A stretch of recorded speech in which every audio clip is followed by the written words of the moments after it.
கேள்வி ஒன்றாக இருந்தாலும் பதில் எப்படியா இருக்கான், ஆளுக்கு ஏற்ற மாதிரி மாறுபடும். நேரில் வந்துட்டால் என்ன பண்ணிடலாம், எல்லா கேள்வியும் கேட்டு தெளிவாக. அதுக்கு தான் சத் சங்கம். என்னுடைய நோக்கம் எல்லாம் மனிதர்கள் எல்லாம் மகிழ்ச்சியாக இருக்கணும், அவ்வளோதான். இது ஒரு பெரிய கதை. காலகாலமாக தொட்டு பேய் பிடிச்சின்னு வருது நமக்கு ரொம்ப காலமாக. குகையில் வாழ்ந்த மனிதன்லேருந்து இது வரைக்கும் என்னடான்னு கேட்டிங்கன்னா, அந்த சாமியாரத்து பேயாரத்தெல்லாம் நீங்கள் பார்த்துருப்பீங்க. மனம் பயங்கரமான தந்திரசாலி. மனம் பயங்கரமான தந்திரசாலி. சமயங்களில் சில நேரங்களில் உண்மை கூட சொல்லுவோம், பேயாடி இல்லை சாமியாடி. சில பேர் குறி சொல்கிறதே வேலையெல்லாம் கூட வச்சுருப்பாங்க. ஒருத்தர் பார்த்தா ஒன்று தோணும் அவங்களுக்கு, அவங்க மனக்குமுறல்கள், அவங்க மனதிலேருந்து எழும்புகிற எண்ணங்கள் எல்லாம் அந்த மனிதனுக்கு புரிய வரும். அதை வச்சு அவர் ஒரு விஷயத்த சொல்லுவார். ஸோ பேய் பிடிக்கிறது, சாமி ஆடுறது இதெல்லாம் ஒரே கேட்டகரி தான். சில நல்ல மனிதன் வந்து என்ன பண்ணுவான்னா, ஆடி பித்தியாருக்கு நல்லது செய்யணுன்றதுக்காக நீ நல்லா இருப்ப, சீக்கிரமாக நோய் நல்லாயிடும், சீக்கிரமாக கல்யாணம் ஆகிடும், உனக்கு சீக்கிரமாக வேலை கிடைக்கும், இந்த பக்கம் போனீங்கன்னா ஒரு பொண்ணு இருக்குது, இப்படிலாம் சொல்லுவான். சிலது உண்மையாகவும் சிலது பொய்யாகவும் இருக்கும். அப்படி சொல்கிறதுனால நம்பர் ஒருத்தர்னால அது என்ன பண்ண முடியும்னா சாதிச்சுக்கவும் முடியும் அந்த பக்கம். ரெண்டாவது, மனம் வந்து வெறி போச்சு, அது இஷ்டத்துக்கு ஏதோ ஒன்று செஞ்சிடும். சும்மா போயின்னு இருப்போம், ஏதோ ஒன்று, யாருமே இருக்க மாட்டாங்க, தீப்பந்தம் இருக்கும், எடுத்து வீடை கொளுத்திட்டு போயிடுவோம். ஏன்னாக்கா யாரும் இல்லைங்க, யாரும் நம்மளை பார்க்கல, நமக்கு ஒரு வெறி. அந்த அந்த அந்த வெறியத்தை பார்க்கணுன்னொடனே வீடு அது கூட குடும்பம் இருக்குமேலாம் பார்க்க மாட்டோம். யாருன்னா பார்த்துட்டா ஒரே ஐடியா என்னன்னாக்கா பேய் பிடிச்சிச்சுன்றது. பேயெல்லாம் பிடிக்கல, மனம் ஒரு தந்திரத்தை கையாளுது, அது இஷ்டத்துக்கு ஒரு செயலை செஞ்சுட்டு என்ன செய்யும்னா பேய் பிடிச்சிச்சின்னு சொல்லும். அது ஒரு தந்திரமாக வந்தது. ஏன்னா அந்த மனிதனை தண்டிக்க முடியாது. பேயை ஓட்டோன்னு சொல்லி ஏதோ விபூதியை போட்டு இல்லை அடித்து இல்லை 4 மந்திரத்தை சொல்லி பட்னியாருக்கு சொல்லி பேய் ஓட்டோன்னே அவன் கண்டுபிடிக்கல, சரின்ட்டு பழையபடி நல்லபடியாக இருக்கிறதுக்கான வாய்ப்புகள் உளவியல் அடிப்படையில் பேய் பிடிச்சிச்சின்னு சொல்லி ஓட்டலாம். உண்மையிலேயே பேயும் பிடிக்குது. ஏன்னா என் மனம் சுற்றி இருக்குது, மனம் ஏதோ ஒன்று விரும்புது, அந்த மனம் விரும்புறதை என் மனம் என்ன பண்ணிதுன்னா ஏற்று நடைமுறை செய்யுது. சுய ஒழுக்கம் இல்லாத ஒரு மனிதனுக்கு பேய் பிடிக்கிறது ரொம்ப ஈஸி. யாருக்கு பேய் பிடிக்கும் அப்படின்னு கேட்டிங்கன்னா, சுய ஒழுக்கம்னு ஒன்று கண்டுபிடிக்காத, தன்னை தானே வரையறுத்து அழகாக வாழாத யாருக்கும் பேய் பிடிக்கும். சுய ஒழுக்கம் இல்லை அவங்ககிட்ட, அதனால் என்ன ஆகும், பேய் பிடிக்கும். பிளவுபட்டு போய்க்கிறான் உள்ள, செய்யலாமா செய்யக்கூடாதா, சரியா தப்பா புரியல, ஒரே குழப்பமாயிட்டான்னா பேய் பிடிக்கும். சுற்றிக்கிறவங்களெல்லாம் ஏமாற்றுவான், ஆடுவான், இன்னும் டிசைனாக பேசுவான், டிசைனாக சொல்லுவான். நீங்கள் நிறைய மனிதர்கள் பார்க்கலாம், வேறு மொழியெல்லாம் பேசுகிறவங்களாம் இருப்பாங்க. அவங்க உள்ள ஆழ் மனசில் என்னென்னலாம் இருக்குதோ அதெல்லாம் கூட அவங்களுக்கு உள்ளேருந்து வெளியே வரும். ஆடுவாங்க, அவுத்து போட்டு ஆடுவாங்க, பலவிதமான மனிதர்கள் நீங்கள் பார்க்கலாம். இதெல்லாம் மனம் பிளவுபட்டதுனால ஏற்பட்டது. ப்ளஸ் ஆழ் மனசில் ஜென்மத்தில் இருந்த நினைவுகள்லாம் உள்ளே இருக்குது, அதுவும் கலரி மேலே வரும். நீங்கள் உங்களை ஒரு ஒழுக்கத்துக்கு நிரப்பாத வரைக்கும், நீங்கள் உங்களை சரியாக வச்சுக்காத வரைக்கும் பேய் வச்சு ஆடும். தேவைகள் இருக்கும் உள்ளோ, ஆசைகள் தேவைகள்லாம் உள்ளோ இருக்கும். அந்த மனசுக்கு அந்த தேவையை நிறைவேற்றிக்க முடியாது. அதனால் பேய் பிடிச்சிட்டேன்னு சொன்னாக்கா நம்ம என்ன பண்ணிக்கலாம், அந்த தேவையை நிறைவேற்றிக்கலாம். குற்ற செயல் செஞ்சனானா இல்லைன்னு சொல்லிக்கலாம். அப்போ நான் எப்படி என்னை சரி பண்ணிக்கிறது, பேய் பிடிக்காமல் இருக்கிறது, இல்லை இந்த மாதிரி பிளவுபடாமல் இருக்கிறது, மனசை எப்படி கட்டுப்பாட்டுக்குள்ளே வச்சுக்கிறது அப்படின்னு கேட்டேன்னா, எனக்கு நான் கீழ்ப்படியணும், அது எனக்கானதை நான் வரையறுத்து வச்சுக்கணும். நான் இப்படி வாழ்வேன், இப்படி வாழ மாட்டேன், இப்படி இருப்பேன், இப்படி இருக்க மாட்டேன், என் தேவையை நான் சந்திக்கிறதுக்கு இதுதான் வழி அப்படின்னு நான் என்ன பண்ணேன், தெளிவாக இருக்கணும். உங்கள் தேவையை நீங்கள் சந்திக்கிறதுக்கு சமூகம் எதிராக இருந்தது அப்படின்னு சொன்னால் ஒரே வழியாக பேய் தான். அப்போ பேய் பிடிச்சிச்சானா, அப்போது சில சாமி ஆடிங்கெல்லாம் பார்த்திங்கன்னா அழகாக இருப்பானுங்க.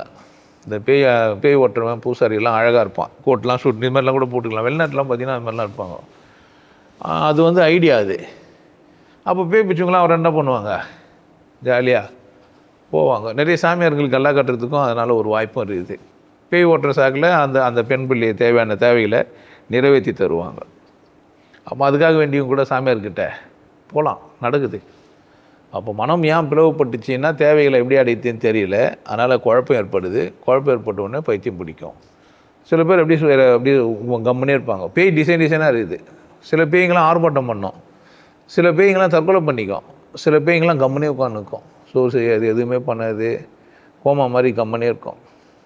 சில பேருக்கு பேய் பிடிச்சிருக்கோம் தெரியாது, சோம்பேறியாகவே இருப்பான். எல்லாம் பேய் பண்ணுற சேஷ்டை தான். பழி அப்படி போட்டுடலாம் பேயின்ட்டு. ஆனால் மனம் பண்ணுற தந்திரம். நீங்கள் அப்படின்னா ஒரு வார்த்தையை போட்டுங்க, பேய் பண்ணுற சேஷ்டனாலும் சொல்லிங்க, மனம் பண்ணுற தந்திரம்னு சொல்லுங்க. என்னை பொறுத்த வரைக்கும் கடவுள் சாட்சியாக நான் சொல்கிறேன், நீங்கள் சரியாக வாழணும்னு நினச்சிட்டிங்கன்னா எப்பேற்பட்ட பேயும் உங்கள்கிட்ட என்ன பண்ணாது, ஒன்றும் பண்ணாது, பண்ணவும் முடியாது, சாத்தியமே இல்லை.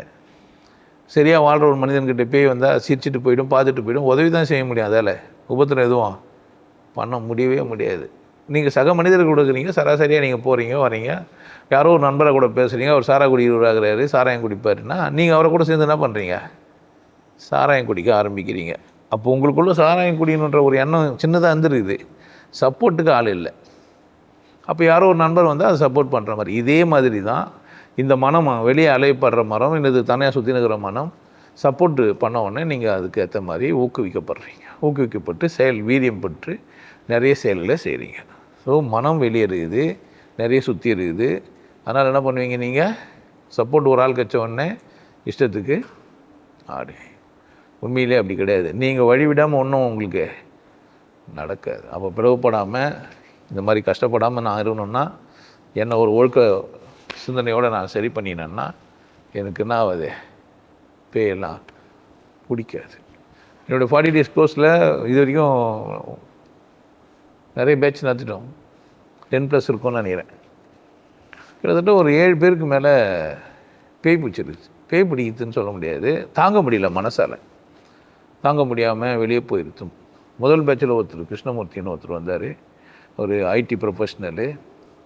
ஆனால் அவரோட தாங்கவே முடியல அவரால். நான் பேசுகிறது இதெல்லாம் கேட்டவுடனே ஒரு மாதிரி ஆகிட்டு நைட்டில் வந்து என்னை எழுப்பி வா பேசு என்னை கூட, அப்படி பேய் வந்து பேசுகிற மாதிரிலாம் பண்ணி நிறைய டிசைனான பேய்களெல்லாம் நான் பார்த்துக்கிறேன்.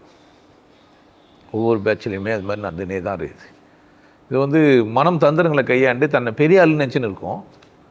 ஆமாம் நம்ம பேசி இதெல்லாம் ஒன்றுமே இல்லைன்னு ஒன்று, ஐயோ ஒன்றுமே இல்லையா, அப்போ நான் யார் தான் அப்படின்னு ஒன்று பாவமாகி குழப்பம் அடைச்சி தன்னை நிரூபிக்கிற முயற்சியில் செஞ்சு அவமானப்பட்டு போவோம் என்கிட்ட. நான் இங்கே தாங்கிறேன், பேய்ங்க தான் என்ன விட்டு போயிடுச்சு. ஆக்சுவலாக பேய் பிடிச்சிக்கும் தானே, இங்கே வந்தால் பேய் ஓடும், பேயை கூட சேர்ந்து ஆளும் ஓடுவான். ஏன்னா அவனால் பேயை ஓட்டுற முடியல, அதனால் என்ன பண்ணுறான், பின்னி பஞ்சுனுங்கிறான் பேயை கூட. ஸோ பிளவுபட்ட மனம் அதை என்ன பண்ணணுன்னு தெரியாத தன்னை நிரூபிக்கிற முயற்சியில் வெளியப்பட்டு போயிடும். வெளியேந்து எட்டி பார்த்துன்னு இருக்கும் அந்த பேய், என்ன பேசுகிறான், எப்படி பேசுகிறான், என்ன பண்ணுறான்ட்டு புரிஞ்சிச்சானா நீங்கள் அந்த பேயை விட்டு வெளியே வந்துடலாம், நிம்மதியாக இருக்கலாம். அதனால் பேயோடு நீங்கள் வாழ வேண்டிய அவசியம் இல்லை. பேயின்னு வார்த்தையை எடுத்துட்டு பொய்ன்னு பாருங்கள், பொய்யோடு வாழ வேண்டிய அவசியம் உங்கள் மனசுக்கு, உங்களுக்கு நீங்களே ஏமாற்றிக்கிறதுக்கு தான் பேய் சொல்கிறீங்க. அதில் பேய் இல்லாமல் இருக்கிறதுக்கு உங்களை நீங்கள் நிம்மதியாக வச்சுங்க, போதும்னு வாழுங்க, போதும்னு வாழுங்க. யாருக்கும் நிரூபிக்க முயற்சி செய்யாதீங்க. பெரிய பிரச்சனை அங்கே தான். எங்கடா பேய் அதிகமாக பிடிக்குன்னா நிரூபிக்க முயற்சி செய்யும்போது தான் பேய் பிடிக்கும். நிரூபிக்க முயற்சி செய்யலைன்னா பேயெல்லாம் பிடிக்காது. அதனால் உங்களுக்கு நேர்மையாக இருக்க கற்றுக்கோங்க. உங்களுக்கு எல்லாருக்கும் ஒரு விஷயம் சொல்கிறேன், ஆனந்த வாழ்வு அப்படின்ற ஒரு கோர்ஸ் யூடியூப்பில் போட்டு வச்சுக்கோங்க. ஹாப்பி லைஃப் கோர்ஸ் நீங்கள் மெம்பர் ஆனீங்கன்னா ஆனந்த வாழ்வு கோர்ஸை நேரடியாக நீங்கள் யூடியூப்பில் பார்க்கலாம். ஃபேமிலியாக டிவியில் போட்டு என்ன பண்ணலாம், எல்லாரும் ஃபேமிலியாக போட்டு பார்க்கலாம். ஒருத்தர் தான் சப்ஸ்கிரைப் பண்ணீங்க, 5 பேர் 6 பேர் என்ன பண்ணலாம், நீங்கள் அதை பார்க்கலாம். வாய்ப்பு பயன்படுத்திக்கப்பா.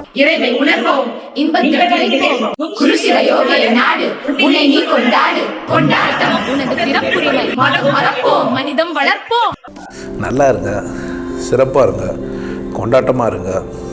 உங்களை நீங்கள் மதிப்பு மிகுந்தவராக மாற்றுறது உங்கள் கையில் தான் இருக்குது. நல்லா இருங்க. நான் ஒரு வாய்ப்பு என்னை பயன்படுத்திக்கலாம். நல்லது.